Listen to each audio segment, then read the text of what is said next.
Chapter 45. Dreamer, Part. You are listening at novelfull.audio. Chapter 45. Dreamer, Part 1/2. His consciousness was like a pearl that had sunk down to a cold and desolate seabed. It was also like a solitary star suspending in the darkness of space. Sometimes the darkness subsided. Sometimes great light was released.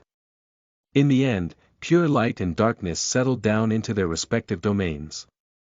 Then all sorts of outlines and contours began to appear in the border between light and darkness. A pillow. A bedside cabinet. A table lamp. A desk. Layers and layers began to expand outwards, from near to far. Simple thoughts and familiar feelings over the layout were piecing together to become clearer in their meaning. Luo Nan made a conclusion. This was his room, but not the room of his apartment in Blue Bay Community. It was his room in his aunt's house on the east face of the second story, the place he had lived in for 5 years. Several more thoughts came pouring into his brain. Gear. Human-faced arachnid. Explorers Society. He Yuan. Zhang Yingying. Xie Junping. Various images and clues intertwined to ultimately form a complete recognition of the series of events. And Luo Nan was finally able to find the memory node of before he lost conscious. The operation at the Limestone Water Village pub had ended and he sent Shuelei home. Then. It seemed that he had fallen asleep in his aunt's car.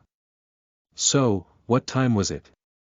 His thoughts barely moved and his wristband, the lamp clock on his desk, and flexible e.ink screen in his notebook lit up with the relevant information seemingly simultaneously. 2:27 a.m. Luo Nan suddenly opened his eyes and sat himself up, but then his lower back, his thigh, and his calf transmitted a feeling of tightness and pain at the same time. His calf was hard like iron and stone, it was cramping. Luo Nan drew in a cold breath. He raised his foot and began to massage his leg. Although he was able to get over his cramp with quite the time, his fingers and toes still felt swollen and numb. His blood flow was stopped and blocked up. His stomach was twitching. And he felt some nausea in his throat. These were certainly the symptoms of drug withdrawal. This situation came as no surprise to Luo Nan. He composed himself and did the utmost to ignore the symptoms. The AI system confirmed that the owner of the room had awakened from the series of movements it detected. It determined that the owner wouldn't go back to sleep and it automatically turned on the lights. Luo Nan turned his head to look around and various positions of furniture appeared in his vision. The sensation was the same as feeling around on the mental plane. Of course, the most important thing was that it was currently 2:29. The time spent being tormented with drug withdrawal symptoms had clearly allowed him to recover the precision of his mental senses. Luo Nan closed his eyes anew, clearing his mind of distracting thoughts. And sure enough, a distinct scene emerged within his mind. The range wasn't that far. When he touched past the corridor through the room, the scene turned dusky and unclear. This was his limit. After some analysis, he figured that his range was approximately 5 meters. This was not even shit compared to the super-far perception ability of cat eyes. But previously Luo Nan had to commission the heavily chained crow or enter in his out-body-soul state in order to achieve this. Today this was automatic. It seemed that his fleshly body and mental mind were adapting endlessly to his abilities, integrating his abilities to the most natural level. Alrighty then.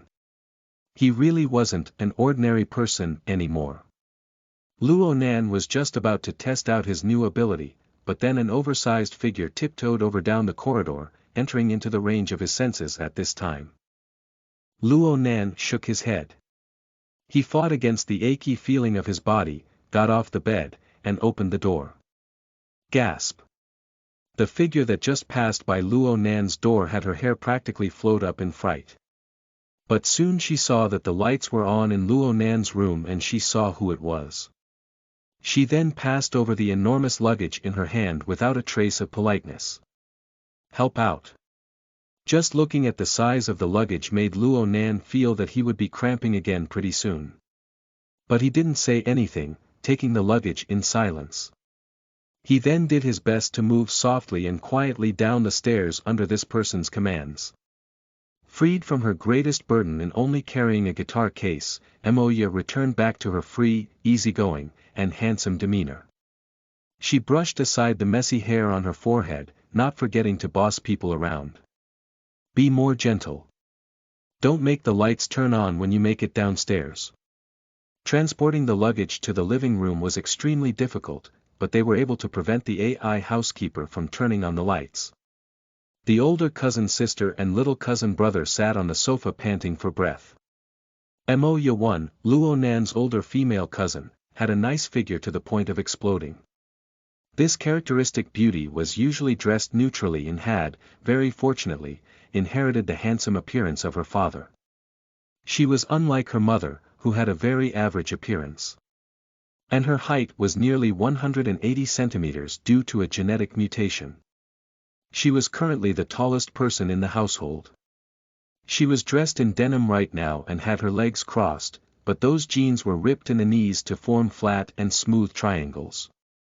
The fine and powerful contours of her body were prominently displayed from beneath her jeans. It was enough to make over 70% of females shriek at how handsome she was and have them cry to the ground in envy. Luo Nan really was paralyzed on the sofa. Even moving a finger would cause him to feel tired. I've paid you back a favor. Moya looked at him with a frown. Too weak. You didn't just eat drugs to survive for this month, right? How is that possible? My calorie intake for a single day is about the same as your calorie intake for a month. So how are you so weak even after sleeping for an entire day? I slept around 10 p.m. last night. You still think that was yesterday? You went to sleep the day before yesterday, all right. You were sleeping on the car just like a dead dog. It was me and Mo Peng too who painstakingly lifted you upstairs. And after not seeing you wake up at all, your mother called the doctors. Luo Nan raised his wrist to look at the date displayed on his wristband. September 30th. He was left speechless for a time. He guessed that his drug withdrawal had some element in this, as well as his 2 days of working around the clock. He switched topics, not wishing to be tangled up in this issue. Why are you running away from home in the middle of the night? Moya cried. Running away. I'm just going to do a road show at Man City. The time period is just a bit longer than usual is all. Man City was a satellite town to Xia City and was located 400 kilometers away from downtown. It was a city that borderlined the wilderness. Luo Nan's eyebrows furrowed hearing this. For how many days? For a month. There's this music festival I need to take part in. Auntie will kill you. She'll be too exhausted by the time I get back. Moya turned up her nose when faced with this kind of threat. And she didn't let Luo Nan change topics that easily. Hey! Did you give up over there? Is that why you suddenly came home? Moya was clearly talking about the matter of Luo Nan's drug concoctions. Only she out of the entire family had a general idea of what Luo Nan had been up to for the past few years. Luo Nan thought about it and laughed. Nope. Now's the resting stage. It's fine as long as you know what you're doing. Moya stood up, walked towards Luo Nan, and rubbed his head. Excellent. This little fellow has calmed down quite a bit. Anyway, that's enough pretending. My ride is here. Carry luggage for the future goddess.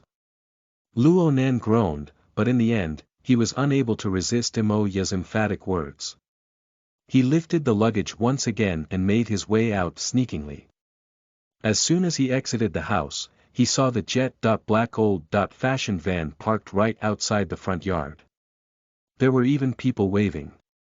Though the skies were dark, Luo Nan had already confirmed that those were the members of Moya's band. These people.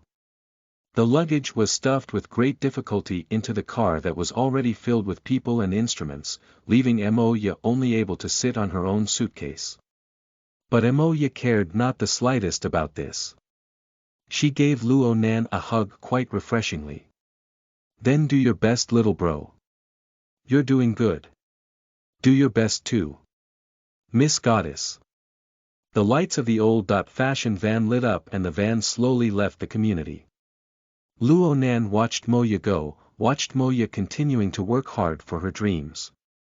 As for himself, he will have to work hard as well.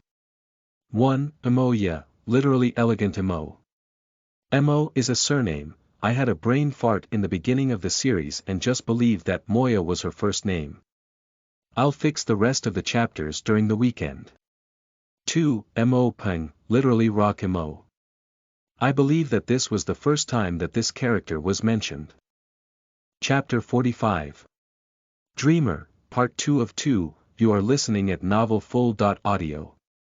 His back was really aching from acting as a porter. His limbs were soft and his recently cramped calf was giving indications of cramping again. Under these circumstances, he really didn't feel like going up to the second story. He walked to the living room and laid on the sofa, not wishing to move at all. His body was half destroyed, but his mood was inexplicably cheerful.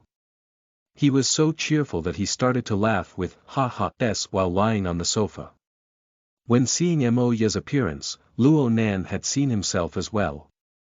It sounded a bit corny just hearing it, but having a dream was something that should be treasured very much, especially since Luo Nan had already embarked on his path. Moya's dream was to bring up a world-renowned band and to become someone entirely worthy of being called a goddess lead singer. Her band had already achieved some fame in Xia City, having opened 2 small concerts here. And music companies had already started paying attention to them. Luo Nan was once very envious of Moya. They both chased after their dreams, but he had spent 5 years without seeing any substantial progress at all. Luo Nan's dream was to have his grandfather's theory prevail over that twister and plagiarizer Yen Hong, to let everyone know it, to have it become a famous school of thought, and to restore his grandfather's name to glory. This was not easy at all. Yen Hong had already fallen, but the possessor of all his results became Quantum Corporation, a company valued to be within the top 3 in the world. They used his results as a basis to launch the Deep Blue platform, to build up the burners, and change the entire world. This super corporation was blocking the path in front of him. It seemed to be a barrier that was impossible to cross. To break through this giant ahead would require Luo Nan to become the world's best scholar, possess the highest level of academic positions, have the backing of the relevant capitalistic forces, and produce endless superior results. Based on his age and experience, just how many dozens of years would he need to realize his goal? Even more so, Luo Nan wasn't a super genius researcher. He had made his way through these 5 years stuttering over duplicating even basic experiments. His experience with theory was small to the point of pity. The results appeared to be absolute when looking at the test subject that was his own body. But what did he really succeed in? He was, at most, solitary evidence that was large in size. Nobody would recognize these results. At most, there would be some organizations interested in him for analyzing him as a specimen or something. Luo Nan knew that this difficulty was impossible to surpass, so he stopped thinking about it. He would lose it if he thought too much. It was as if the him back then was hesitating in front of the entrance to a highway. He had been staring at the flow of traffic coming and going. Though he had thoughts of envy, it was impossible for him to merge into the flow of traffic. Moya even had a van. All he had was just a body sculpted and modeled by drugs. He didn't even have the qualifications to go driving on the road. But now, his situation had undergone a marvelous change. Luo Nan's attention moved to his left ear. Within his ear canal stood an exquisite electronic device. The Hexa-ear. This little thing, which came from the Wilderness Explorers Society, possessed marvelous capabilities. But only those who possess a certain strength, ability users, could activate the Hexaear.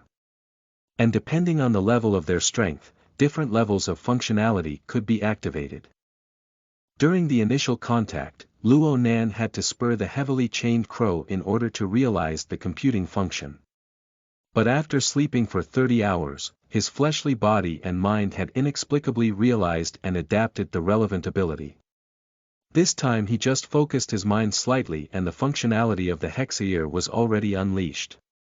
He connected to the psychic wave network without a hitch, the interface opened on his retina, and he entered the main interface with its desolate wilderness. Luo Nan did not consider this change to be strange.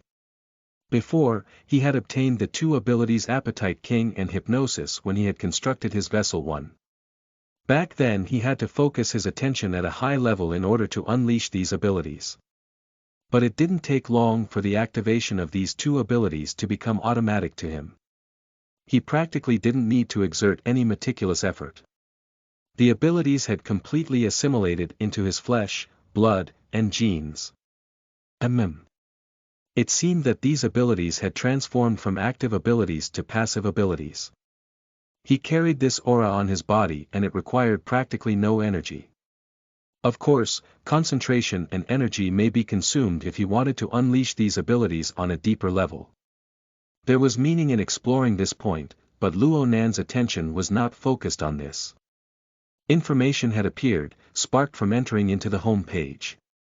There were comments left by Zhang Yingying and He Yueyin and there were 2 emails sent by the society.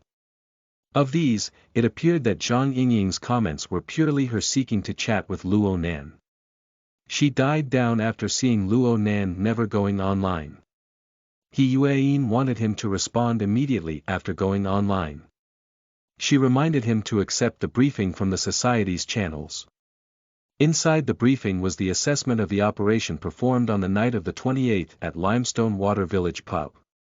Luo Nan looked at the time. It was the middle of the night. It made no sense to go disturb people who were dreaming. He would take his time in contacting He Yueyin and first check the 2 emails from the society. One was the official confirmation and welcome letter of him entering the professional society. The other was none other than the briefing mentioned by He Yueyin. He first opened the confirmation letter. Inside were some typical writing, an expressed welcome of Luo Nan's entering the Wilderness Explorers Society. Every new member probably got the same letter. There would be one difference among the letters, and that would be the basic information form to be filled individually. Some items had to be confirmed and adjusted by the society. Then the society would make another confirmation with the entrant. Luo Nan was too lazy to pay attention to the other items, but he stared fixed at the ability classification item. Right now it was clearly displayed as Systematic Class. Luo Nan fist pumped subconsciously, but then he discovered with nervousness that there was some special asterisk behind these words. His consciousness was drawn over, then a paragraph of information appeared. This item has a temporary reason for doubt. The proposal is to have the entrant contact the Society's Cultivation 2 department and enter assessment and registration work of the relevant cultivation system. If the conditions are satisfied, the entrant could receive qualifications of being an instructor. Luo Nan raised her eyebrows. The wording, reason for doubt, made him a bit displeased. But he had to admit that compared to his difficulties of 5 years, today he embarked on the road. The Wilderness Explorers Society was just a borrowed name. It was essentially a professional society for ability users. What was considered of core importance was one's ability and effectiveness. Take, for example, Luo Nan's identity as a psychic and the corresponding treatment that brought with it. All he had to do was to prove clearly his indisputable value and he naturally became the core for battle tactics. He had easily wiped away the doubts of those arrogant and obstinate fellows. After all, in the realm of ability users, the strong and the weak, the better and the worse, are all placed clearly in the open to be looked at directly. Academics. Position. Capital. Luo Nan didn't have the influence of these elements all the way until now. And these elements were the barriers that were the most difficult for him to cross. And so, it would be fine to just use reality to confirm. Confirm his abilities. Confirm that they came from a great theory. Confirm that they came from a self-consistent system. Just this and nothing more. 1. Vessel, literally vessel. An early stage of self-formatting, which is the first level of his grandfather's formatting theory, as introduced in Chapter 5. 2. Cultivation, literally religious practice. There is the word used for cultivating, especially in all these traditional wuxia/xianxia/xianhuan novels. There is the word for engaging. I was pretty torn on using the word cultivation for quite a bit and instead use training, since I don't consider this your traditional xianxia/etc. But I am leaning more towards cultivation based on the supernatural ability aspect of things. Chapter 46. Honor Points, Part. You are listening at novelfull.audio. Chapter 46. Honor Points, Part 1/2. Luo Nan used the psychic wave network to look up the relevant information on the assessment of a cultivation system. He saw that the society had a complete definition of the cultivation system. It was a system that one trains in, cultivating from beginning levels to high levels. A certain number of ordinary people are guaranteed to become awakened, or even higher level ability users, by going through this cultivation sequence. Luo Nan focused his attention on the word awakened. It appeared that for a system to be recognized as a cultivation system, the most fundamental prerequisite was to be able to have someone become an awakened by going through this system. That means he was still a bit far away. Honestly speaking, he didn't have a single clear-cut idea of how to become an awakened from here. From this point of view, it was no wonder that Zhang Yingying was disdainful towards his persistence on being a systematic class. Of course, Luo Nan didn't believe that this was a defect in his grandfather's theory. All the theory and relevant methods he grasped came from solely a single notebook. His grandfather had created over 1,000 similar notebooks throughout his lifetime. The ones that contained more important research results existed within the Wilderness Laboratory. While his grandfather was plagued by the lawsuit, the Wilderness Laboratory changed owners and most of the relevant notebooks were lost. The book the Luo Nan held was not worth mentioning at all in face of the large quantity of lost research data. There was a reason why Yen Hong, that plagiarizer, was able to rapidly understand the theory and produce results. He had obtained a great deal of important data. As for how Yen Hong was able to obtain this data, Luo Nan knew that this was because of his own father, because of that coward. When his grandfather's lawsuit was at the most critical stage, that coward took out grandfather's research results without permission and arranged some kind of settlement with Yen Hong and his team. The coward succeeded in getting rid of his own lawsuit at the same time when the light judgment on grandfather was determined. But in reality, his grandfather's mental breakdown had already progressed to an extremely serious condition at the time. The court was unable to pass a particularly harsh judgment. When all was said and done, that coward was only watching his own hide and was acquitted. Luo Nan believed without any doubt that this was a betrayal. Not only did he betray grandfather, he also betrayed the person who had always supported their research. He betrayed mother who had already passed away. Luo Nan's heart would smolder every time he thought about this. He had such a great grandfather, such a great mother, but he also had a coward. He was the son of a traitor. Luo Nan drew in a deep breath. His previous good mood had been completely destroyed by the sudden recollection of memories. He tried to look at some of the material provided by the society, but he was unable to settle his mind down. He looked at the light of day, saw that it was still early morning, and decided to go work out. After all, he hadn't gone for a complete marathon-style long-distance run for 2 days already. He also needed to test and verify just how big the effects on his body were from the drug withdrawal response. Luo Nan stood up and was prepared to change clothes when new information suddenly arrived on the psychic wave network. It was a direct call. Mr. Luo. Hick. Sister He. Luo Nan looked at the time. Just past the wee hours of 3 a.m. It looked like He Yuan was also someone who didn't sleep that much. You, sir, haven't gone online since 2 days ago. It seems like you entered a deep sleep state. I slept for 30 hours. Luo Nan was a bit embarrassed. He Yuan spoke. Psychics expend an extremely large amount of energy.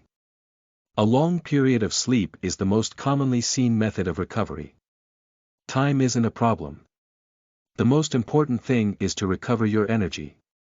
My mental state right now is quite decent. Aside from his drug withdrawal response. Do you wake up this early every day, Sister He? Or did you stay up? Burners only need about 2 hours of peaceful rest a day. I typically choose midnight for it. The two people chatted a few sentences before He Yuan took the initiative to cut to the chase. I noticed that you just received some information. Did you look at the briefing yet? Hick. I saw it. Luo Nan was too embarrassed to say that he didn't. He opened the briefing in a rush, multitasking. Luckily enough, the details weren't too complicated. He could tell He Yuan's serious and blunt style from the writing. She didn't mince words, mentioning that the operation had ended in failure. She gave criticism to the intelligence gathered by the society, to the coordination of battle tactics with participating members. She didn't cover or hold things back even though this document was submitted to the society. There were many details that were already mentioned by He Yuan on the night of the operation, the 28th. Luo Nan selected the more unfamiliar details to look into. He skimmed down and more or less understood the relevant content. He Yuan's voice continued to transmit. The society has already approved of this brief and has performed an assessment towards participating members of the operation. Mr. Luo, you sir are solely in first place with a ranking of B. According to the relevant clauses of the society, you will receive a fixed amount of honor points. Luo Nan rushed to the end of the brief where the society's evaluation was located and looked at the details that pertained to him. This new member of the society used acuity and a calm attitude to complete his first showing. He made it impossible for a human-faced arachnid to hide and displayed his purpose as the cornerstone of the operation. If he was able to become a commander rather than bait, his performance would have been more perfect. Under assessment and evaluation, his award is a +4. His honor points will increase by 4 points.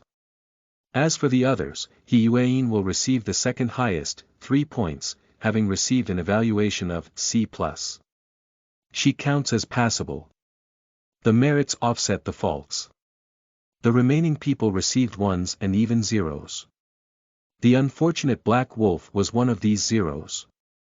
The only other was Black Beetle for abandoning the team midway. Things looked to be quite decent.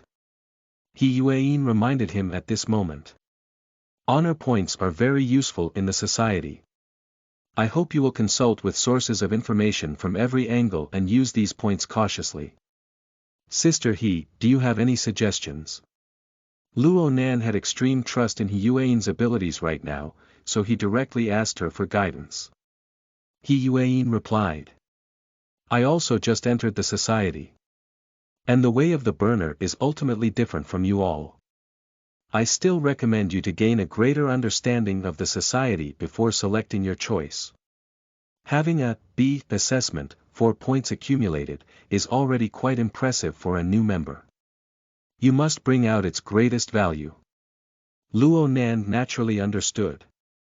This B assessment allowed Luo Nan to recall the evaluation He Yuan made on that night. She gave Luo Nan's abilities on the mental aspect to be a B as well. But for his physical aspect, she only gave an F. This seemed to be an important barrier blocking him from becoming an awakened. Luo Nan asked inevitably. If I want to temper my body to bring my mental mind and physical body to equilibrium, what should I do? When the corporeal body reaches equilibrium with the mind, would I become an awakened? I still can't give you really good recommendations for this point. After all, the military's burners started with alteration. In any case, I've heard the society offers training methods to its mentally enhanced members. He Yuan was extremely patient. She answered every question. Mr. Luo needs to get this one concept clear. The said awakening. Its key certainly lies in some cognitive change. It's good to train the corporeal body. It's good to cultivate the mind. But these are only methods to assist.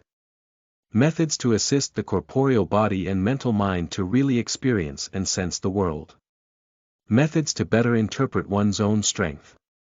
The society has an awakening ceremony that has a similar function. In your current stage, I believe that Mr. Luo doesn't need to consider the matter of awakening. You just need to focus on bringing your mind and body to equilibrium.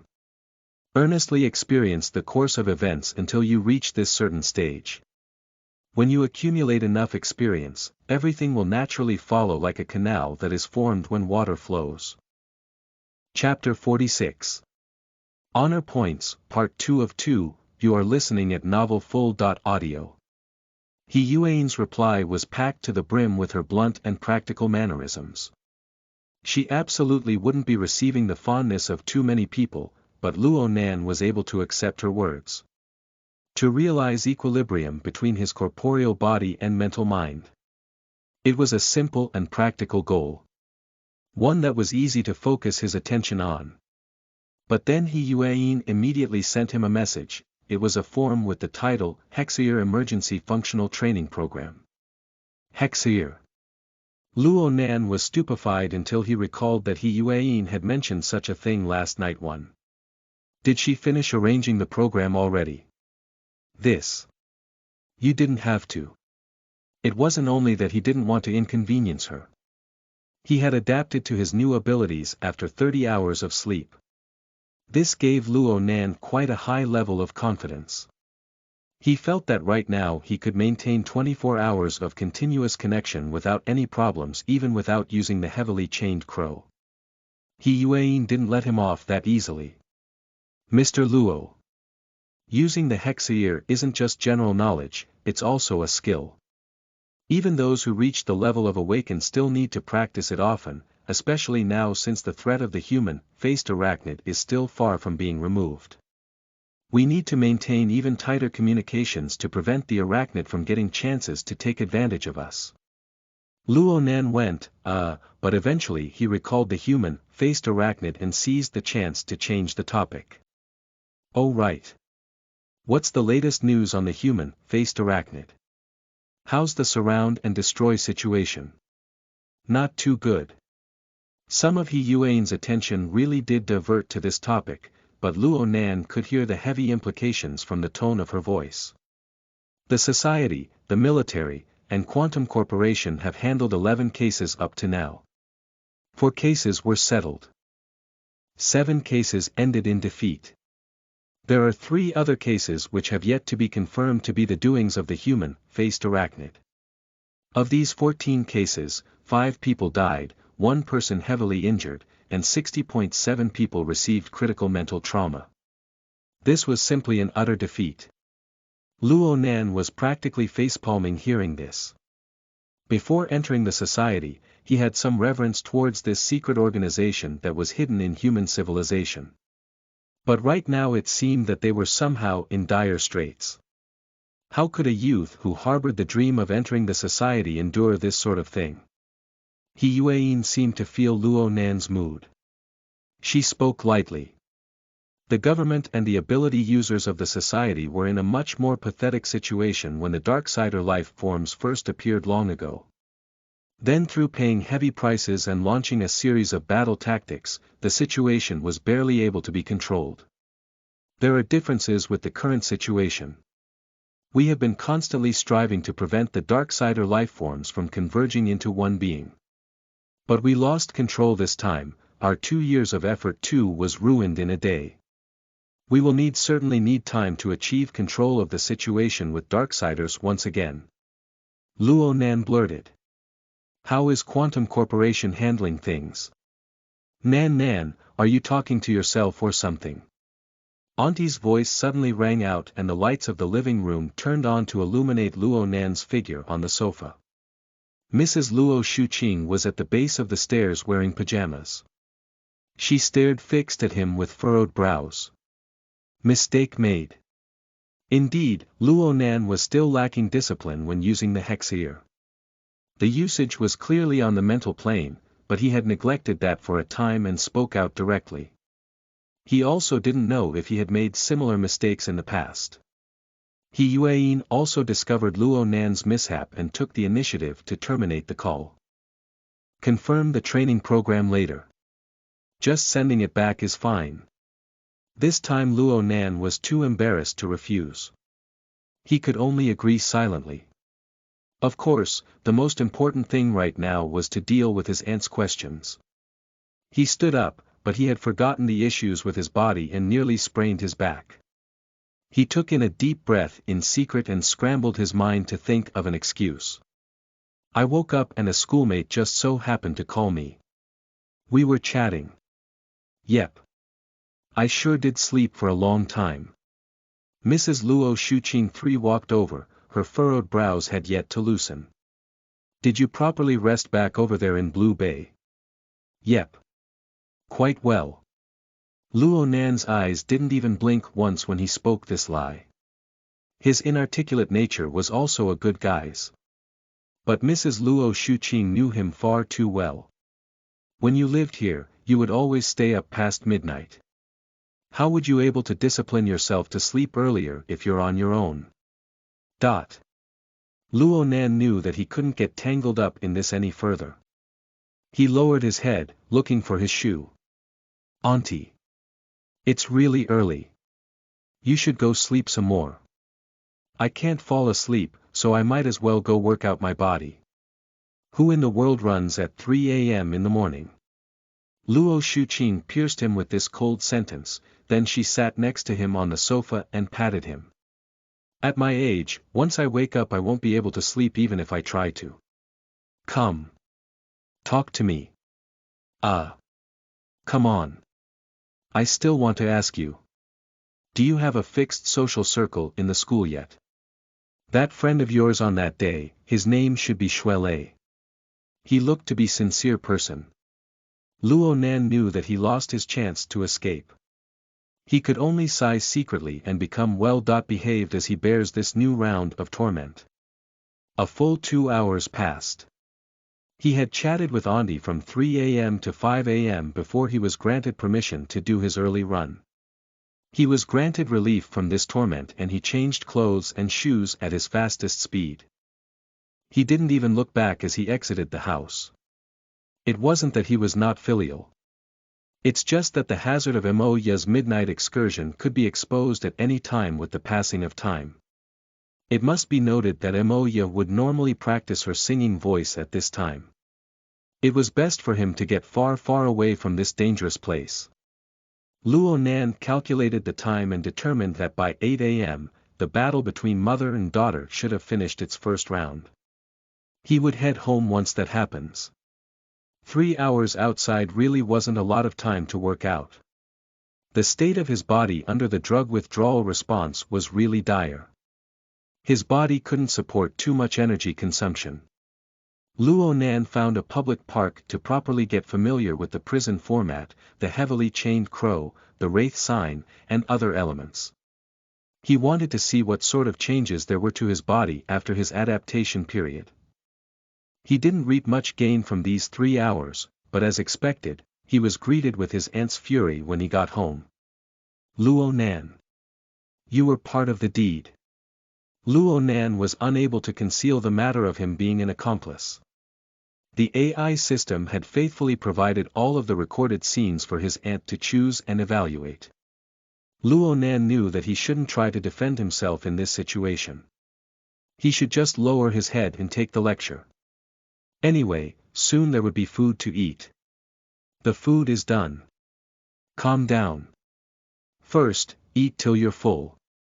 Uncle Mo Hai Hang 4 was already sitting down in the kitchen and had already served himself congee as an appetizer. He slurped it in a not urgent but not slow manner to taste a few mouthfuls of it. Then he nodded. Today's rice is quite sticky. Let's buy this brand next time as well. Mo Hai Hang. Auntie's firepower shifted targets in an instant. Yet Uncle remained calm and collected. Since we know where she is, where she went, how can we lose her? First endure for now and give her a good lecture when she gets back. If it was any other person, such sloppy words may have been the fuse for a family war. But Uncle was one of the few people who was qualified to speak in such a way. He was senior technical staff of the SCA, also known as the Society Credit Administration. Mo Hai Hang had already worked for nearly 20 years in their authority department. Credit points had completely replaced the function of currency in modern society. The SCA was none other than the observer and administrator of all credit. They were also in charge of auditing the granting of access privileges 5. It could be said that this was the most mighty and powerful department. Mo Hai Hang wasn't an extremely high-level official, but if he wanted to borrow his organization's resources to lock onto the whereabouts of his daughter, it would be as easy as breathing. 1. Hexayear Emergency Functional Training. Luo Nan didn't notice the communications that were going on while he and Shui Lei were stuck in the elevator with the Black Wolf. When Yuan intervened and saved them, she asked him to do some training to avoid communications disruptions, Chapter 38.2. 2. Looks like the Darksider life forms appeared 2 years ago, but the military and the society were able to restrain them until now. Chapter 13.2 mentions that the military had frequent encounters with Darksider life forms. 3. Luo Shuqing, literally Luo clear, warm, and virtuous. Luo is a last name, but could mean gather/collect. 4. Mo Hai Hang, literally Mo ocean boat. 5. Access privileges, literally scope of authority. In Chapter 27.2, Xie Junping and Luo Nan were caught in the privilege trap in gear. Xie Junping passed out and lost his privileges, so the various system modules of gear shut down. Xie Junping and Luo Nan searched for a way out and for signal, leading to their discovery that gear was the creation of Luo Nan's mother. Chapter 47. Luo Yuan Dao, Part. You are listening at Novel Full.audio. Chapter 47. Luo Yuandao, Part 1/2. The husband maintained his firm stance and Luo Shuqing didn't speak much more. She only sneered. You think this is something that can be tossed away? This is your prideful daughter. In any case, thanks to Uncle diverting Auntie's anger, Luo Nan was able to excuse himself from the battlefield and go up the stairs to change clothes and wash up. Who would have imagined that there would be so many things destined to happen this morning? Luo Nan just finished showering up and changing clothes when he received a message via the hexayear. It was an unfamiliar number. Luo Nan thought for a bit before picking up the call. But just as he was about to ask who it was, a few words were thrown at him. F***CKU. Luo Nan was stunned for a time. What kind of nut job was this? There were these sorts of people in the society. Then the voice shouted in an uncontrollable manner. Just go duck inside that scheming woman's pants then. I'll show you all sooner or later. This person sounded like he was drunk. The words he spat out weren't too clear, carrying obscenities. It didn't take half a minute before a long series of curses had been shouted out. Luo Nan finally came to it this time. Scheming woman. Did he mean Yuan? Then that means this was related to the operation on the 28th. From looking at this person's nasty attitude and the displayed avatar, Luo Nan was soon able to surmise the obvious. Black Beetle. This fellow. That's right. He couldn't take Yuan's criticism that night. Wasn't he the one who abandoned the team midway? He and the unfortunate Black Wolf had the same assessment in the society's brief, they both received a score of 0. From what he could see now, it seemed like this person had an extremely nasty temperament. The society really did have all sorts of people. Even a Buddha would be angry when pelted with a shower of profanity. Let alone Luo Nan. He furrowed his brows when he responded. You're threatening me openly and your behavior is intense. I believe that you may be controlled by the human-faced arachnid. Black Beetle suddenly stopped, having been smashed with this label.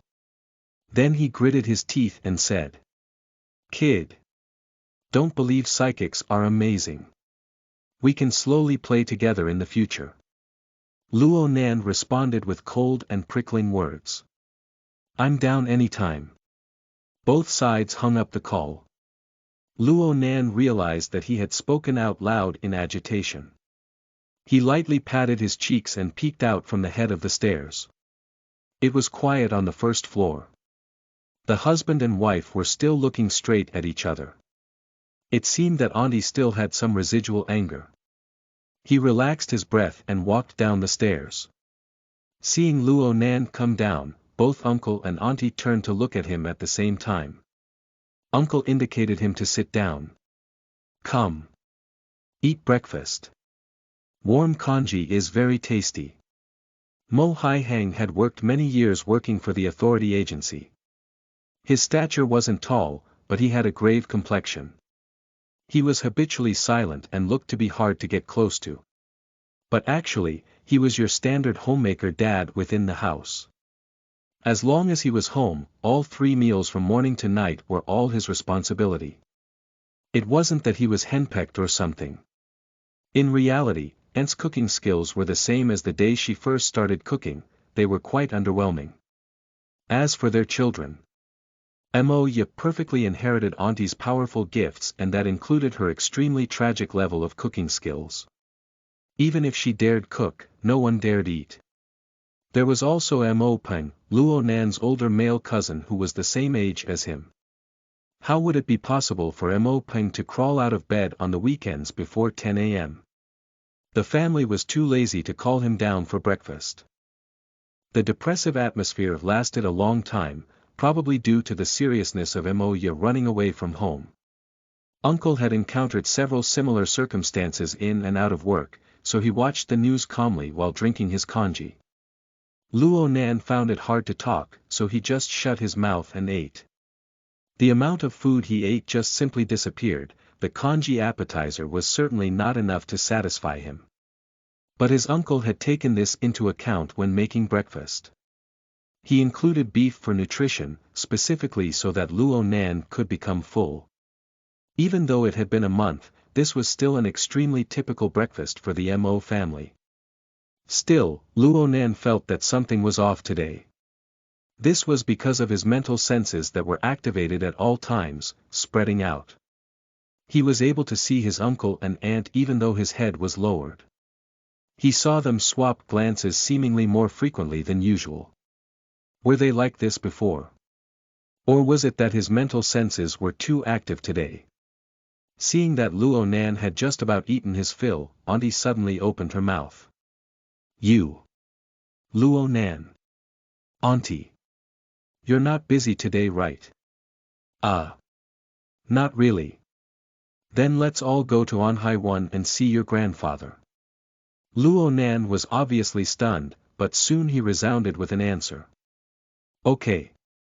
But he felt a bit uneasy in the next instant. Did grandfather's condition turn worse? Nope. Don't guess blindly. His aunt nodded. Go. Today you clean up the dishes. Luo Nan did not object. Anhai Medical Treatment Center was a famous mental illness sanatorium in Xia City. It was located on the outskirts of the city and was 200 kilometers away from the main city district. It was about an hour's drive away. When the entire family had an outing, riding shotgun was the prime seat location. No one wanted to sit in the back row next to the aunt with her sincere advice-giving nature. This time Luo Nan scrambled to get to the front seat before Mo Peng could wake up. He let out a breath of relief upon sitting down. An hour of driving wasn't long, but it wasn't short. But for Mo Peng, this hour of driving will obviously be endless. Luo Nan had plenty of things he could do during this time. He opened the notebook he always carried with him and looked at the interface of the flexible e.ink screen, the new icon of the visualization diagram was still in a downloading state. 30 hours had passed, but the degree of progress only reached 2%. Alright, that's fine. Good thing there was this, too, otherwise, it might have been stuck. Luo Nan was unable to estimate just how much data he had scooped from the human-faced arachnid's body. Or maybe the external neuron had its analyzation speed restricted upon breaking away from the laboratory's abundant energy back in gear. There was about 50% battery left in the flexible E.ink screen. This consumption was already quite excessive. But this was still nothing compared to the output of the independent power station of Gear's laboratory. He could give it a try when he goes back to school tomorrow. Luo Nan opened the drawing software and entered into the second layer interface 2. Then appeared a pyramid structure that was formed from 5 layers consisting of student, office worker, technician, clergy, and politician. But he immediately furrowed his brows. Was it a misconception? This feeling that the interface had turned dirty. It was a bit darker for some reason, and there was some slight shaking. Before he could observe in more detail, the uncle who was driving turned his head over. Are you researching the social format diagram? Oh, you've changed screens. This driver had things quite leisurely while the car was on autopilot, but his gaze was quite sharp. Luo Nan went, wanting to brush away this topic by being vague. A rarely seen smile appeared on this uncle's face. During the year 79, I was pressured by a certain someone into opening a research project on the organization's supercomputer. I established the model of the format diagram and I used Xia City's 30 years of access privilege data and credit data to do so. I won't mention what disciplinary action I was subjected to, but I was still blamed by your grandfather for trying the impossible. This is what you see in front of you. Luo Nan knew that this certain someone was his father, Luo Zhonghan. It seemed that the relationship between his father and uncle was quite decent, for his uncle kept on trying to change Luo Nan's impression towards his father all these years. But all these words were useless. Luo Nan would never forgive someone who used his grandfather's blood in exchange for freedom, that coward who left behind no trace of where he went. He grunted in response, not wishing to talk. From behind, Mo Peng saw that his dad opened his mouth and found it to be a golden opportunity to break free from his mother's oppressive control.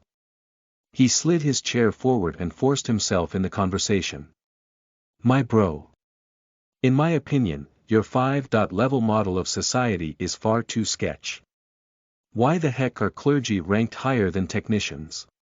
And politicians are ranked higher than clergies? These aren't even the same fields. You're saying that clergies are higher than office workers. You'll get in a fight if you show this in public. No two ways about it. 1. Anhai, literally peaceful sea. 2. Second layer interface. This interface was first shown in chapter 33.1 where Xie Junping points out that the pyramid diagram was similar to Maslow's hierarchy of needs. Of note is the fact that this second layer interface is now referred as the social format diagram. Chapter 5 indicates the main levels of Luo Nan's grandfather's formatting theory. The self, society, and heaven and earth.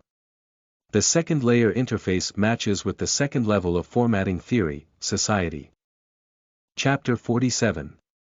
Luo Yuandao, Part 2 of 2, you are listening at novelfull.audio.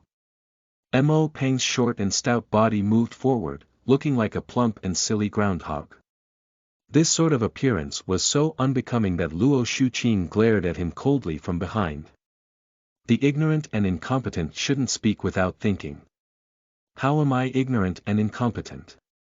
Are my outstanding grades in all 7 subjects just given to you all to be ridiculed? Mo Peng had an expression of being wronged. Clearly, he had just wanted to liven the atmosphere. Why did he deserve this bad rep?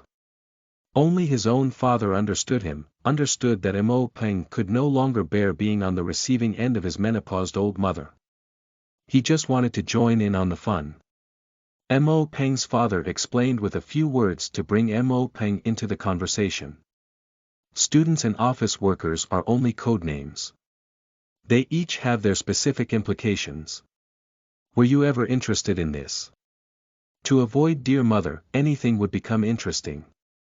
Mo Peng spoke brazenly with snickers. Aren't I interested in it now?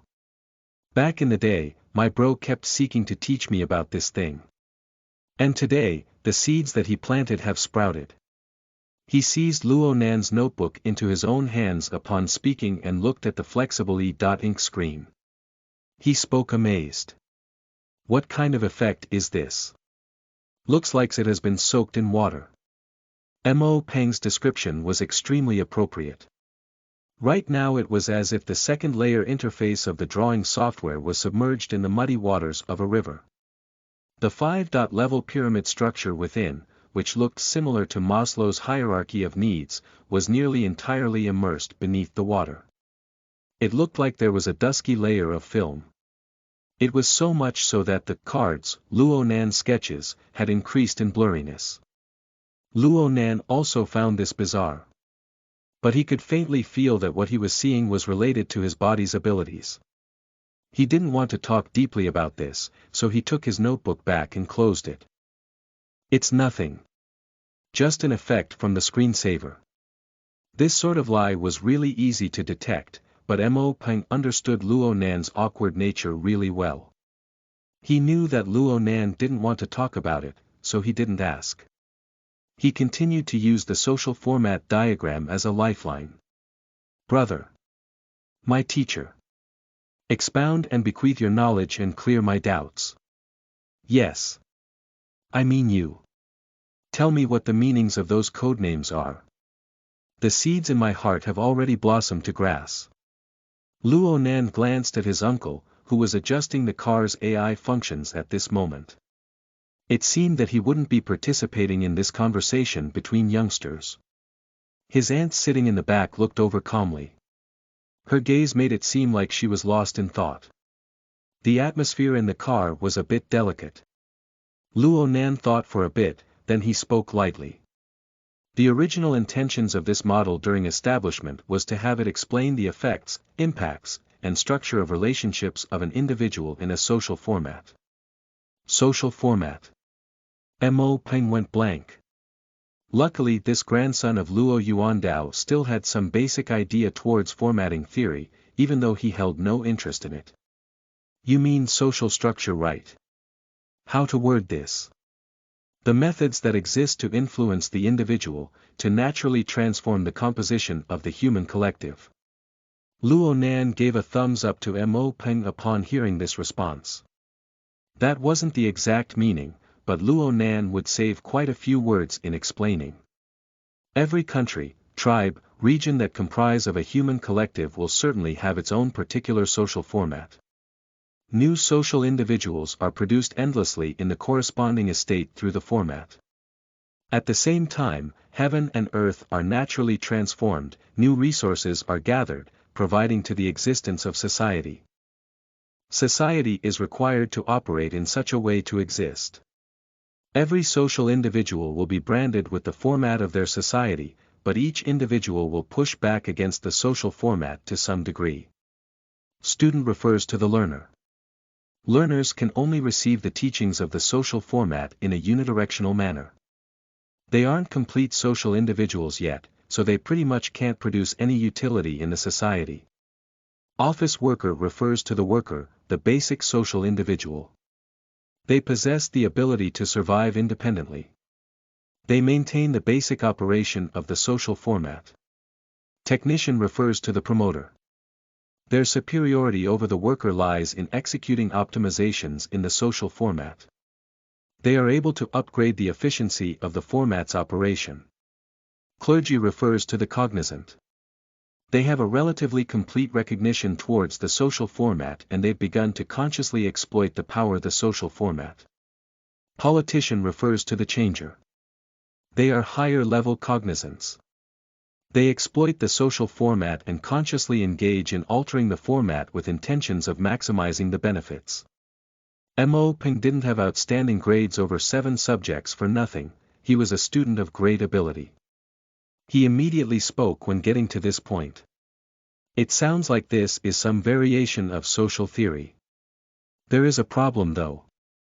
Is there a basis on how people are partitioned into this social hierarchy? Is there a uniform standard? Luo Nan listened to Mo Peng and was speechless. But at this time, he felt the gaze of his uncle turn over in his direction. Luo Nan raised his head and looked right at his uncle. They looked straight at each other, and Luo Nan revealed a smile that contained a bit of bitterness. The standard's me. I am the standard. Inside an independent ward of Anhai Medical Treatment Center, Luo Yuandao held a rectangular block and placed it lightly on top of a wall of blocks that towered half his height. His fingers were trembling, changed from an illness with his nervous system. His body was practically destroyed by this disease. He used to be quite tall, but his stature had long since collapsed down. He was just skin and bones now, having lost so much weight that he was like another person. He looked incomparably weak. Luo Yuandao had yet to hit 80 years old this year. In the current era, he had made his first steps into old age. Some people his age still didn't retire. But as for himself, Luo Yuandao was already approaching the limit, the end, of his life. He was standing stubbornly, continuing to build his work of art. Though his fingers and his arms were trembling, the blocks were placed upright and fit snugly in place. He arrived at this result from over half an hour of control. He was determined to never give up so long as the outcome was incomplete. He maintained this resolution all the way until his work was completed perfectly. The face, which was so withered it looked famine, exposed a smile. Luo Yuandao was clearly extremely satisfied with the composition in front of him. In reality, short constructed walls of blocks were not just in front of him, but to all sides of him as well.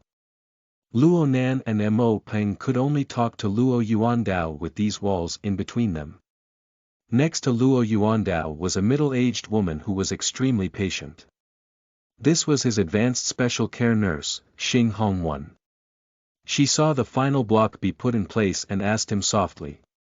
"Mr. Grandpa. Since this piece is done, how about we rest?" Luo Yuandao disregarded her. With this good mood of his, he wouldn't be so stingy as to ignore the questions of his two grandsons. His mouth split into a grin and his head looked like a giant laughing skull. Obviously, since I created this theory, I am the standard for determining all that must serve me. Why do you ask? All living beings are made for me, for my mind is the universe. I am the collective master of all living things. I am the core of the universe. Mo Peng looked away in embarrassment. Ordinary people would find it extremely hard to accept the logic of this paranoid and crazy old man. Mo Peng was bearing it very painfully right now. His father, who used to accompany him by his side all the time, seemed to have gone to inquire on the condition of the old man. He wasn't here. Mo Peng didn't dare to utter a single word, and he felt all the more uncomfortable. However, there was someone who made Mo Peng feel even more uncomfortable, his little brother cousin that stood beside him. His cousin looked to be extremely engrossed and even a bit fanatical. My God! Luo Yuandao lifted another wooden block, held it in front of his eyes, and continued preaching. I know the truth of both heaven and earth. I can bestow the root natures of every living being. Take this wooden block. It's square, but it can also be circular. Square, circular. These are all just its external form. I can even change the root nature that it's endowed within. What does that make its external form? I used it to build this palace. This is my domain. If I wish it to be square, let it be square. If I wish it to be circular, let it be circular. The wooden blocks toppled when he finished speaking, but this time this was due to him speaking overly excitedly. Without a proper location to place the block fell down from his hands towards the ground. Luo Yuandao reached out in reflex to grab the block, but he was unable to keep his balance with his weak body and he fell headfirst forward. The people in the room cried out in surprise. Luo Nan rushed forward by instinct and supported his grandfather up. But his forward momentum had been too great. He had destroyed the building block wall, making blocks fly all over. Then, after the chaotic crashing sounds of blocks falling every which way, the room turned deathly silent in an instant. 1. Xing Hong, literally Xing flood. Xing is a last name. 2. Here we have a variation of the last sentence in the original synopsis for this story. I believe I mistranslated it before. Instead of all living beings are made for me, I translated it as all living beings prepare for me. Chapter 48. Schizo Disease, Part January 2nd. You are listening at novelfull.audio. Nurse Hong rushed over and straightened the old man up together with Luo Nan. She spoke over and over. It's all right. It's all right. There's cushioning installed to protect him against falls. It was unknown if these words were meant to comfort others or herself. Luo Nan supported his grandfather by the shoulder very gently and carefully. He didn't dare to touch his grandfather's arm, for he could feel that the twig-like arm would snap with just a tiny bit of force. But Luo Nan felt something, a slight press against his chest at this moment. Luo Yuandao's twig-like arm was sticking out, pushing Luo Nan away. Luo Nan recalled that his grandfather didn't like people other touching him, so Luo Nan didn't dare resist. Then he saw that Nurse Hong had already fallen back in passing to pull some distance apart from them. Luo Yuandao laughed at this time with the hoarse sound of his vocal cords rubbing against each other. He spoke in a strange but happy tone. You may have destroyed my shrine. But you're unable to stay in my nation for long. Mo Peng stood to the side. His reaction had been slow due to his scare, so hadn't been able to catch up to them. But in the end, he couldn't stand it anymore. He rubbed his forehead with his hand to alleviate his embarrassment. Luo Nan didn't mind his grandpa's bizarre thinking. He saw that his notebook, which he had carried under his arm, had already fallen on top of the messy ruins of blocks during the chaos. He knelt down to pick it up, but a howl entered his ear just as his fingertips touched the book. My spoils of war. Luo Nan was stunned as a black shadow swept the floor in front of him. He looked up not by instinct, but by the pull of Mo Peng. Luo Yuandao's toe had swept over. Nurse Hong controlled the balance of this old man in a fluster. Her mouth was pacifying him endlessly. Mr. Grandpa. Your spoil of war is still here. It's still here. She gave Luo Nan and Mo Peng a meaningful glance in a hurry. In response, the two could only withdraw backward to create some distance. Bring it to me. Luo Yuandao was clearly far crazier than before. His thoughts must have been quite energetic for him to boss people around. Nurse Hu adjusted the balance device on Luo Yuandao. She wasn't able to reach it for a time, so she indicated Luo Nan to come over. It's nothing. Mr. Grandpa means what he says. In other words, Luo Yuandao was already at the stage of declining logic. Luo Nan took a deep breath, suppressing the pain in his heart. He picked up his notebook into the palm of his hand. Then he gave it to the old man. Luo Yuandao reached out to grab it. This thick notebook's weight was a bit heavy for him. His hand trembled when he held on to it. Nurse Hong wished to help him, but he refused crudely. His trembling hand made it seem like he would drop the notebook at any moment, but in the end, he was able to flip open the notebook and gaze at the contents within. Luo Nan knew clearly that Luo Yuandao's current mental state was completely on an incomprehensible plane. But still, Luo Nan's heart was filled with a nervousness like his homework was being graded. He stared at the old man, wishing to see what the result was going to be in the very end. This is a load of crap. A load of crap. Luo Yuandao looked with an expression of disdain towards Luo Nan's speedily sketched and messy lines as he flipped the pages. In a certain sense, this would be a typical response of a normal person. Luo Nan was unable to describe the feeling he had in his heart. But Luo Yuandao ceased moving in the next second. His gaze lingered onto the page, his eyeballs seeming to focus a bit. Luo Yuandao had flipped to none other than the page containing the sketch of the prison that was covered with scrawls. A full 5 seconds passed with Luo Yuandao not making a single movement. Luo Nans felt the plucking of his heartstrings. He stared fixed at his grandfather's ghastly face. A tiny and weak flame of hope seemed to have sparked in his heart.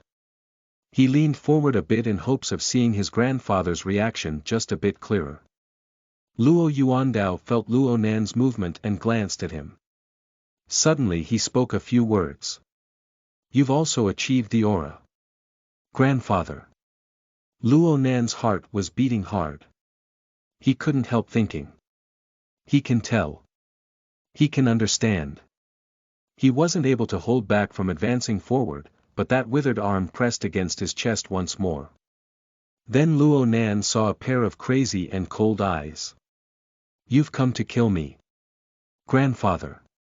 Luo Nan's heart suddenly seized tight, for Luo Yuandao had pushed him away with great force. Luo Nan stumbled from the mess of wooden blocks beneath his feet, nearly falling. Luo Yuandao saw how Luo Nan trampled on the blocks and grew even more furious. "My shrine! You're plundering my holy nation. My students, my office workers, my technicians, my clergies, my politicians. They're mine. They're all mine." Luo Nan, who had just been supported up by Mo Peng, was stupefied on the spot upon hearing these words. Then he saw Luo Yuandao, who wasn't even able to stand steadily at all, start to do something crazy. Luo Yuandao lifted his leg and had it fall down. He kicked the 3 relatively intact walls until they toppled down. Nurse Hong saw that the situation was turning bad. She had already injected him with a sedative, but he was still uncontrollable for a time. "Grandfather! Grandpa!" Luo Nan and Mo Peng were both terrified and shocked. They didn't know what to do at all. Nurse Hong had already called for a doctor, but it would be impossible for a doctor to instantly appear. Luo Yuandao trampled and overturned the entirety of his works. Then he raised his head towards the ceiling and howled with crazed laughter. "It's on fire! It's on fire! Let the flames burn! Burn through this cloak of darkness! The new god wishes to trample on the bones of the old god. To ascend the throne. Come then! Come then! Let's see who's the master of the universe." This fierce and terrifying image was like an enormous hammer that pounded against Luo Nan's and Mo Peng's hearts in rumbles. In the end, these two were merely 15 and 16-year-old boys. They wanted to help, but they feared to make the situation worse. They were at a complete loss on what to do when faced with this scene, for this was an elder family member who had gone completely mad. Eventually, the doctor had made his way over in a haste, and behind the doctor was surprisingly Mo Haihang and Luo Shuqing. Since Mo Peng and Luo Nan didn't know what to do to help, they could only inch their way out of the ward like controlled puppets to stand stupefied outside. A second really did seem like a year in this moment. Actually, it wasn't really long. It probably lasted 10 minutes at most. Luo Shuqing walked out of the ward and faced the two stupefied people, laughing. "It's nothing. Grandpa's often like this." Only, he spoke more than usual this time. Luo Shuqing's relaxed attitude made Luo Nan and Mo Peng feel much better. They wanted to ask the situation in detail, but they didn't know how to ask. In the end, Luo Shuqing looked at the time. "It's getting late, and it's also grandfather's resting time. Let's all go grab some food. The food here is quite decent." "Oh, that's right. Your grandfather has his outside walks at 4 in the afternoon. Do you want to go with him?" "Sure." Luo Nan agreed immediately. Then he became a bit worried. "If I'm here, will he? Who do you think you are?"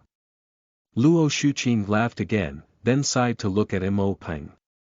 Mo Peng really was a bit unwilling to spend all his precious weekend time in the mental sanatorium, but Luo Nan had already expressed his confirmation so clearly. Mo Peng could only keep his mouth shut. At most he would play some more of 10 Days in the Wilderness. If he could pull Luo Nan into playing a few dozen of rounds in PvP and destroy him, now that would be quite refreshing. Luo Shuqing chuckled. Then it's settled. Oh right. I was just talking to the doctor and he recommended a deep sleep health pod. It can relax one's mood and lower stress. Let's give it a try as a family. This way we know what to do for our noon break. Ha! Luo Nan and Mo Peng looked face to face with each other. Each had the same thought pop up in their mind. Was this sanatorium engaging in some fake marketing? 1. Another reference to the synopsis/title. Chapter 48. Schizo Disease, Part February 2nd, you are listening at novelfull.audio. Regardless of the thoughts of the two youngsters, Luo Shuqing and her husband, the intellectual Mo Haihang who possessed a doctorate, both appeared to be exhilarated by the idea of the health pod. After lunch, they brought the two youngsters to a side building of the sanatorium. Although Luo Nan and Mo Peng appeared to have surrendered on the surface, they were actually planning something in private. If the time comes when their parents would be sold on this product, they would firmly opposite it. They would absolutely prevent their parents from being swayed. The so-called health pod was located in a place that had a similar setup to the main building. There were individual rooms with special nursing personnel in each one.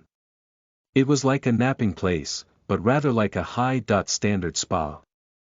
As long as human resources were involved in this day and age, the seller could have as high as an asking price as he wished. Mo Peng's eyes lit up when he saw the sweet smile of a young nurse. The problem of this being a con was long forgotten. He was practically itching to go inside and give it a try. Luo Shuqing had booked 4 rooms in advance that were next to each other. They each selected one to enter. Luo Nan and Mo Peng rooms were to the edge, and Luo Nan's range of senses just so happened to cover the room next door. He heard that fellow ask bashfully. Do I need to take off my clothes? Luo Nan was disinclined to pay attention to the other room.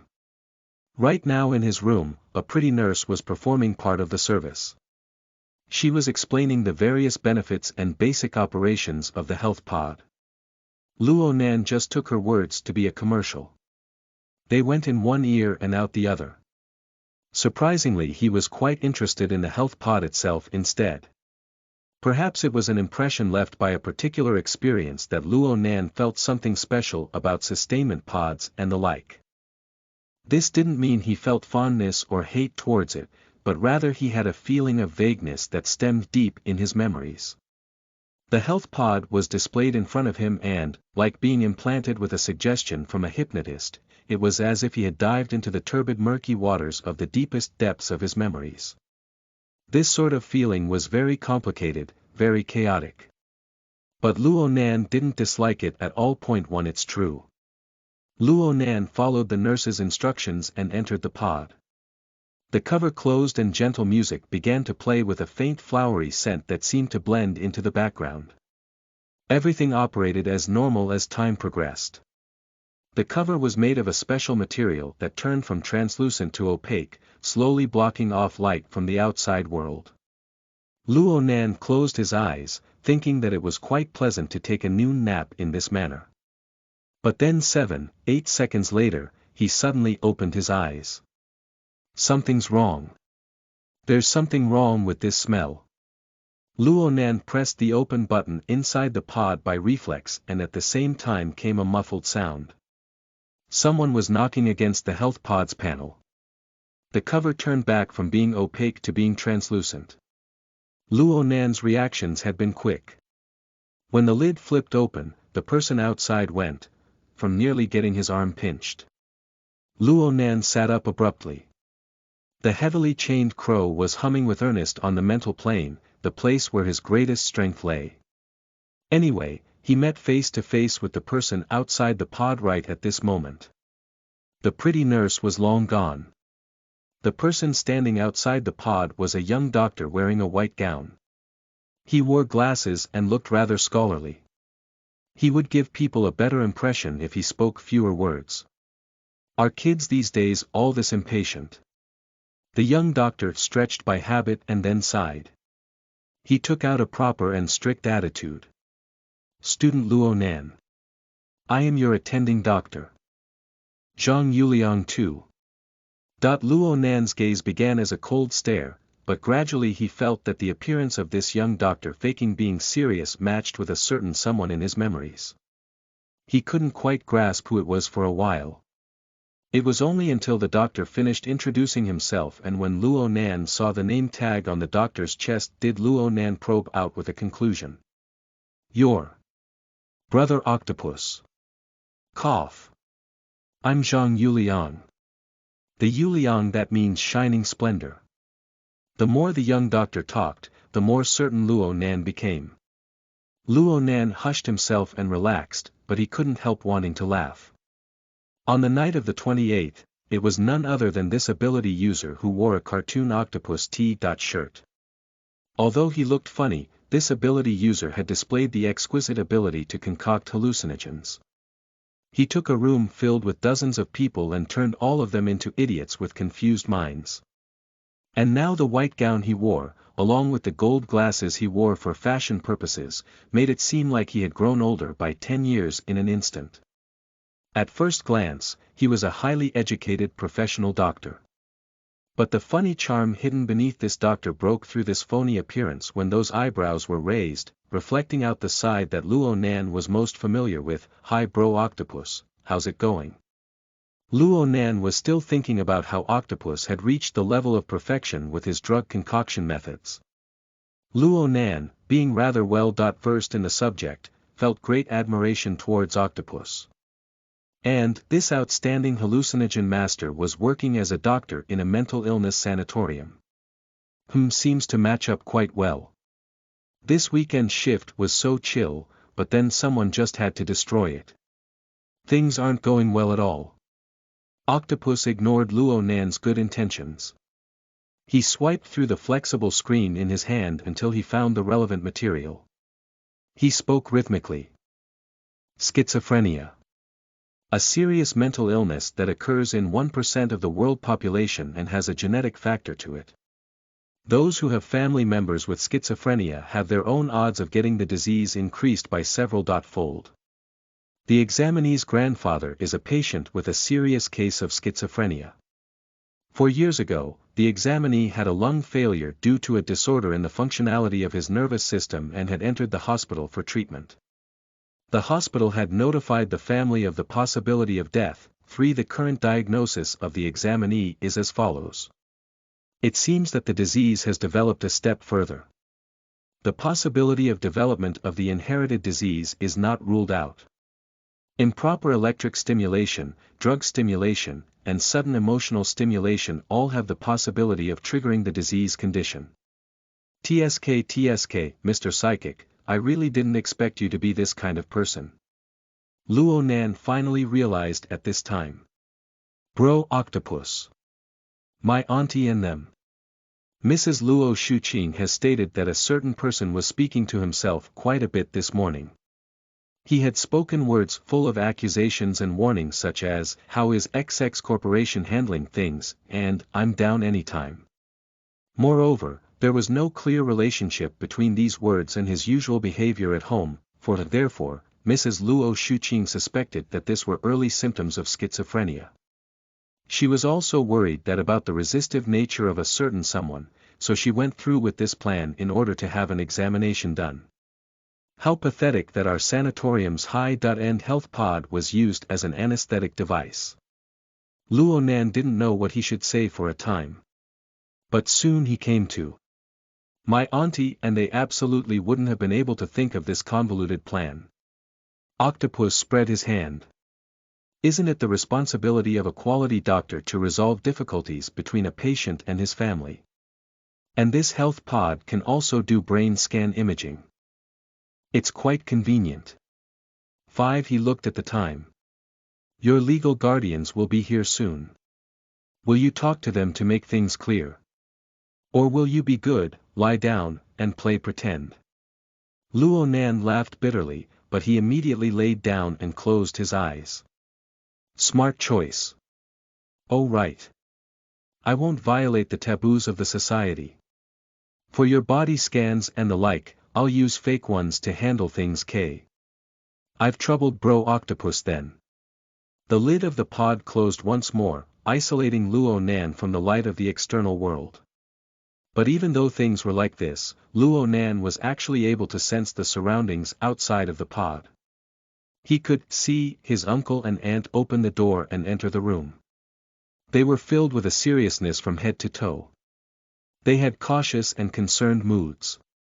Luo Nan stopped paying attention to the specifics of Octopus's deception. He was absent-minded, his thoughts numerous and disorderly. He didn't know how time passed. 1. Sustainment Pod. In Chapter 31.2, Luo Nan described to Xie Junping how his mother had suffered a fatal injury while Luo Nan was still in her womb, but she had managed to save Luo Nan by putting him in a sustainment pod. This is likely the deep memory referenced here. 2. Zhang Yuliang, literally Zhang Shining Splendor. Zhang is a last name. Of note is the fact that the characters of Octopus, Zhang Yu, is pronounced exactly the same as part of Zhang Yuliang's name, Zhang Yu. So his name sounds like Octopus Liang. I'm tempted to make his name Octopushin, but no one has a name like that in real life. 3. Luo Nan's lung failure. In Chapter 2, it was mentioned that Luo Nan had a lung failure during his first attempt at using drugs to sculpt his mind. 4. Luo Nan speaking out loud. In Chapter 46.2 and 47.2, Luo Nan had spoken out loud by accident when using the hexaear due to his lack of training. 5. This means that Zhang Yuliang was the doctor who came in Chapter 48. 1. When Luo Yuandao was having his episode. Luo Nan and Mo Peng ended up waiting outside for 10 minutes. This was when Zhang Yuliang communicated this deep sleep health pod plan to Luo Nan's aunt and uncle. Chapter 49. Internal Logic, Part. You are listening at novelfull.audio. Chapter 49. Internal Logic, Part 1/2, Luo Nan's absent-minded state lasted until Octopus opened the health pod. Oh man. They're hard to fool. They're quite well versed in this subject. Octopus took off his fashion glasses and fanned himself with his flexible screen to give off the impression that he had it tough. I've handled things for the time being. I just said that the symptoms weren't obvious at the present, so I didn't dare to make a conclusion. If I didn't say this, they would have certainly brought you to a different hospital for examinations. Fine. I admit it. Things aren't guaranteed right now. You should best prepare yourself. Indeed, this was the situation. Luo Nan was at a loss. How could he possibly prepare for this?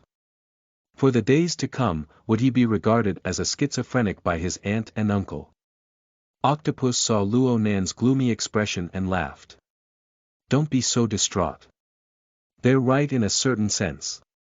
Don't you know? In a certain sense, all ability users are schizophrenic. Luo Nan raised his head stunned. I didn't say this. It was President Ouyang's brilliant remarks. Ouyang Chen. President Ouyang. You know of him, right? He invented the hexaear. Yep, that's him. He is the one and only registered and true extraordinary in Xia City society. He holds absolute authority in the realm of the mentally enhanced. You're also a mental enhancement type. You can consult with him later. Octopus clearly admired President Ouyang.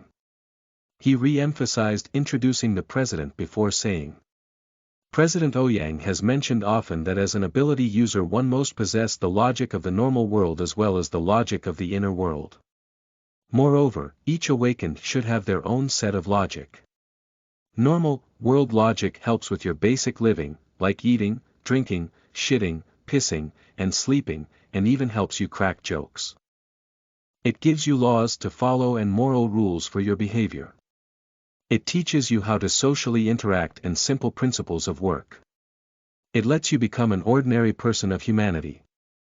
Luo Nan went, oh, having realized that this was very similar to the definition of the social format. Of course, there would be similar concepts that exist between any social theory. Inner world logic refers to the logic of the small circle of an ability user. The model power, the focus on personal strength, and the classification of different levels of abilities. It goes without saying that this is very simple. Just fool around in one's own circle. Just think of it like a competitive fighting society. But there's a problem. The inner world possesses a tremendous influential power on the normal world. In other words, the logic of the inner world causes a warping in the logic of the normal world to take place. Yep. Isn't this like schizophrenia? Or in other words, it's like a model embodiment of a mental disorder. Luo Nan was forced to nod. It's a little bit similar, it has to be similar. The only difference is that schizophrenics are incapable of using their logic to influence reality. Their logic is imaginary, weak, and ridiculous. But our logic can do it. Our logic can get most people to concede to its rules. Octopus's hand cut through the air as he gestured. If you take this reasoning and apply it to self-logic. Remember, President Ouyang proposed that every awakened should have their own set of logic, called self-logic. Luo Nan breathed in inexplicably. He felt a certain feeling of déjà vu that was like a swelling tide of water that swept across his chest and head. Octopus continued explaining. This so-called self-logic is an extensive set of theories that explain the origin of an ability user's ability. And no matter how ridiculous it is, all you need is to form a complete logical chain that can be verified in practice from beginning to end. It's like those crazy people from those secret orders. They engage in deviated paths of desolation without loss to their power because of the logic they possess within. By using this logic, they succeed in distorting the external world. Let us use an example. Can I use your grandfather, Mr. Luo Yuandao? Luo Nan was speechless. Octopus continued explaining without pause. I've seen the symptoms of your grandfather before. I will disregard the pathological change to his nervous system. He is the model case of having his self-logic be incapable of prevailing over external logic. If he really did possess the extremely powerful force to influence the entire cosmos, then he would be correct. His words of being the core of the universe and the truth of the world would be as he says. But in reality, he can't possibly possess that level of power. Therefore, we as ability users must not get caught up in delusions. We must follow the rules of reality and use our own true strength to sculpt and refine our logic within, to allow our logic to manifest itself perfectly in the external world. Octopus had spoken this many words in a single breath, so he was a bit tired. He spread his hand to conclude. In this sense, every ability user is a psychotic that tries to use their self-logic to warp the objective reality. We are affected by the influence of both normal world logic and inner world logic, so we will inevitably grow weary. Therefore some people want to push boundaries and let ordinary people become used to the existence of ability users. Let ability users lead this world. There are also people who completely disregard, don't care, and don't make contact. The more extreme ones won't even recognize normal world logic. They don't take non-ability users to be people. Some even eliminate non-ability users through killing. Yes. It's quite unfortunate. You're very young and you've already entered such an enormous mental sanatorium. You will have some hardships ahead of you. If you really need a suggestion, it would be better for you to rely mostly on inner world logic. This is a sort of compromise. After all, you're still not an awakened, but you've started to develop yourself logic long ago. There is the possibility that you may still become deranged. And if you follow according to normal world logic, things will be quite awkward for you. You won't be able to proceed further on your path. Therefore, participate in more of the society's activities. Get acquainted with more people and make friends. Form your own circle. And slowly you will adapt. I suppose this would be some words of advice from a senior. A wad of logic was stuffed into Luo Nan's brain, so his brain was stupefied for some time. But he could tell that Bro Octopus was a warm-hearted person. Although Octopus's words were a bit mysterious, they were very helpful for Luo Nan. Octopus had really wanted to enlighten Luo Nan, so Luo Nan expressed his thanks solemnly. Octopus laughed and waved his hand. No need to be polite. It's also a rare situation to be able to get the chance to fish up a psychic. Just don't let me rush too far ahead in future operations. I'm just a drug expert. I'm not the material used to charge and break through enemy lines. This was obviously just spoken in jest. But when Octopus had said, drug expert, Luo Nan suddenly recalled that matter which had hung long in his heart. Luo Nan muttered to himself slightly before speaking. Bro Octopus has plenty of research towards the composition of mental drugs, right? Then do you accept custom orders? Of course I do. Just explain what you're using it for and it's fine. Octopus had responded without thinking, but then he immediately froze. His gaze changed as he sized Luo Nan up and down. He even rubbed his chin and muttered to himself. It took quite a while before he opened his mouth again. I need to say this clearly, especially since you are a minor. You don't have any bad habits, right? Luo Nan didn't respond directly. He congealed his thoughts telepathically a bit and used the hexaear to transmit a molecular formula to Octopus. I want this type of drug to be synthesized, is that okay? You still want me to prepare drugs for you? My asking price is very holy sh*t. TL note. To be honest, this chapter is really confusing even for me.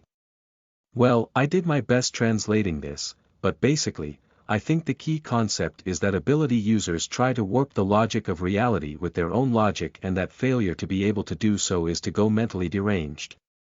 Now the differences between inner world logic and self logic, well that's not too clear to me, but I'm assuming it's like training in someone else's Dao versus your own Dao if I were to explain it in Xianxia terms. TLDR. Normal world logic equals logic of the normal world / normal people / ordinary people. Inner world logic equals logic of the circle of ability users. Self logic equals logic of the self. Chapter 49. Internal Logic, Part 2 of 2, you are listening at novelfull.audio. Octopus was stunned for a moment and his gaze focused onto Luo Nan. You know. If you really wanted to kill someone, you wouldn't need to use such a complicated composition. Just take any chunk of this formula, have enough dosage, and the results will be absolutely phenomenal. Luckily Luo Nan didn't need to explain. Octopus's gaze grew glazed as he sunk back to the world he specialized in. Luo Nan gripped his fist tightly as he watched Octopus's reaction. He had a means now. In this very moment, the drug composition, the theories behind it, and its usage had its value proven by having this professional study the formula in earnest. This was undoubtedly the best piece of news from Luo Nan's perspective. He had directly given Octopus this molecular formula. Wasn't this none other than the result he wanted? The health pod beeped out at this time, indicating that the sleep period was over. Luo Nan didn't want to disturb Octopus's thoughts, but when he thought of his uncle and aunt coming over soon, Luo Nan could not help but urge. Bro Octopus, can you tell me clearly whether or not you can make it? If you can, I will give sample doses and everything else for you. Give me the initial ones. Octopus's words were erratic. Ha! Octopus watched Luo Nan closely once again with eyes unblinking. A flush of red painted his cheeks. This definitely isn't the first version, am I correct?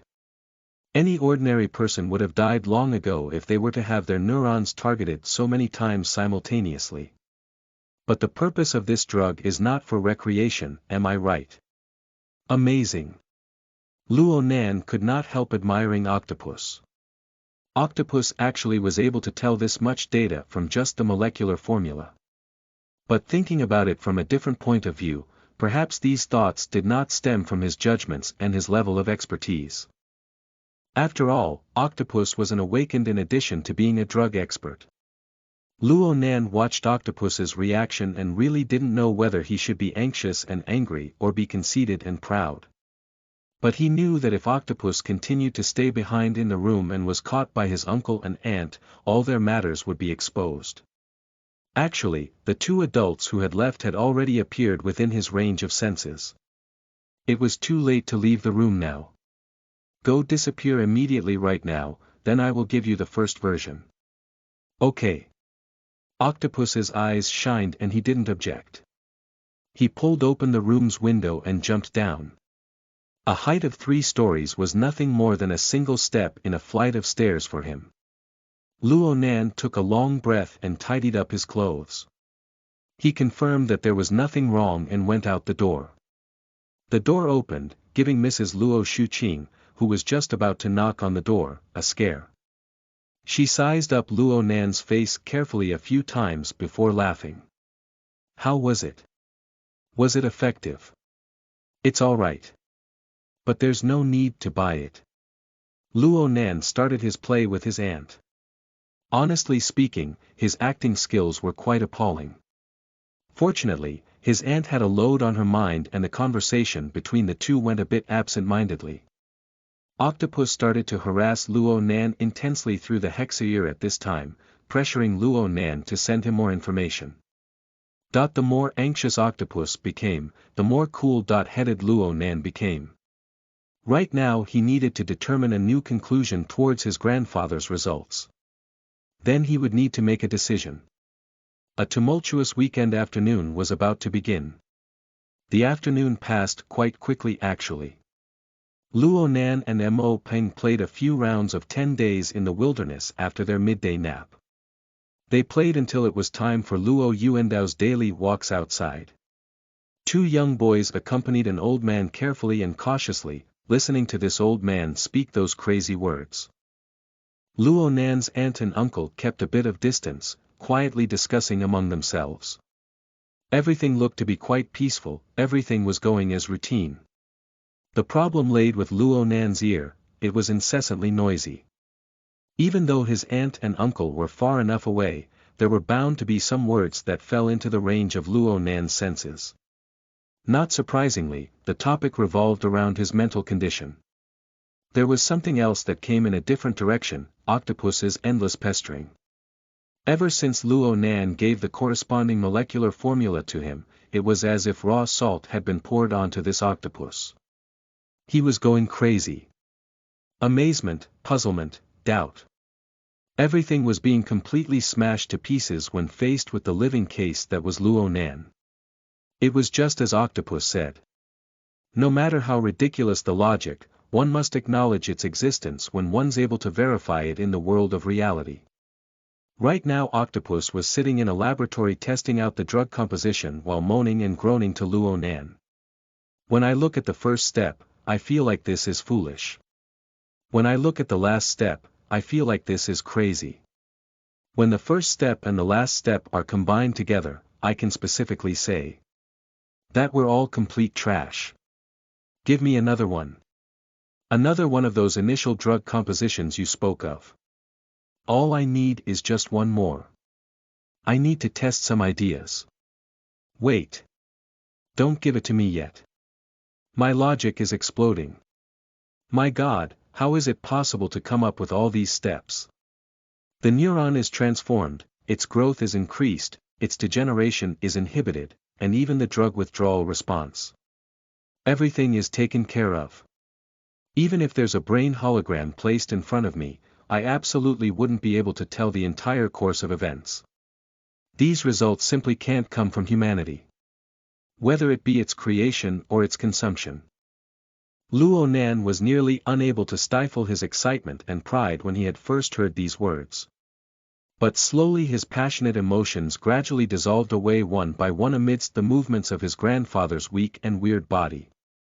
These words of praise. What use were they in regards to his grandfather?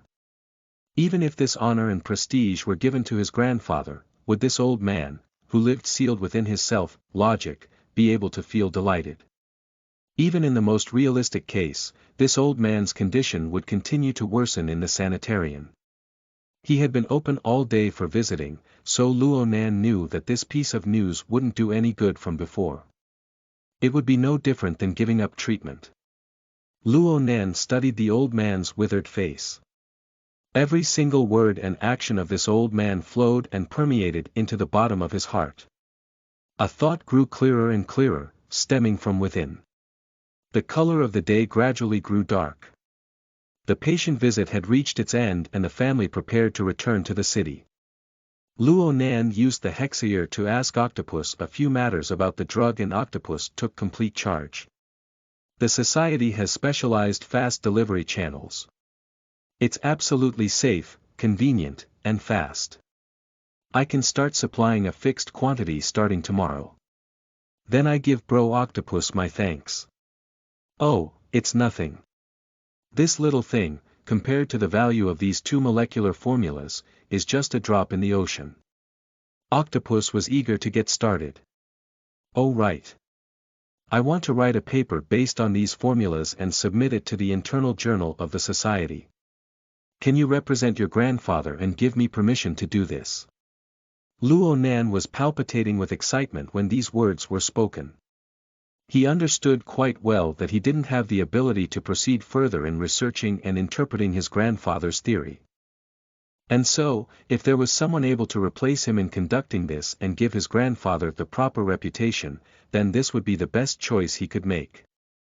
Octopus's level in drug composition was outstanding and he didn't have any hidden agendas, the conversations had gone very pleasantly. He was an extremely decent candidate. In the society, was Luo Nan suddenly about to set the plan in motion of seizing back his grandfather's honor?